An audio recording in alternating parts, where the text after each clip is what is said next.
Karibu tena. Kiongozi wa ngazi ya juu wa Hamas, Musa Abu Mazouk, amesema kwamba harakati ya upinzani itapeleka silaha zake kwa taifa la Palestina lenye uhuru linalotarajiwa kuundwa.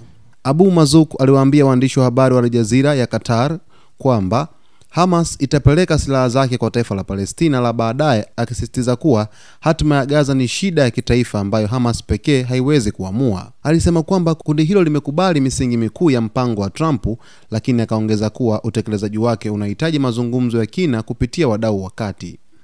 Hamas itajadili masuala yote yanayohusu harakati za silaha zake, Abu Mazouk alisema, akibainisha kuwa mazungumzo hayo yatagusa maelezo yote kuhusu kikosi cha usalama na nyanja nyingine za uendeshaji.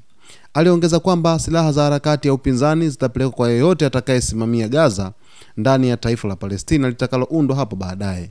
Mustakabali wa watu wetu ni swala la kitaifa, alisema, akihimiza Washington kuchukulia kwa mtazamo chanya mustakabali wa wananchi wa Palestina.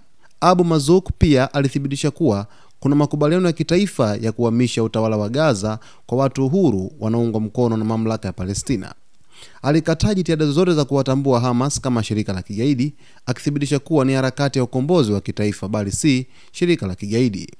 Hamas awali ilitangaza kuwa imekubali kuachiliwa kwa wafungwa wote wa Israel, kurudishwa na miili na uhamisho wa utawala wa Gaza kwa mwili wa kitaalamu wa Palestina kwa upande wa kati kama sehemu ya jibu lake kwa mpango wa Trump. Harakati hiyo ilisema kwamba mambo mengine ya pendekezo, hasa yale yanayohusu mustakabali wa Gaza na haki za wananchi wa Palestina, yanapaswa kuamuliwa kwa pamoja na makundi yote ya kitaifa na kwa mujibu wa sheria za kimataifa.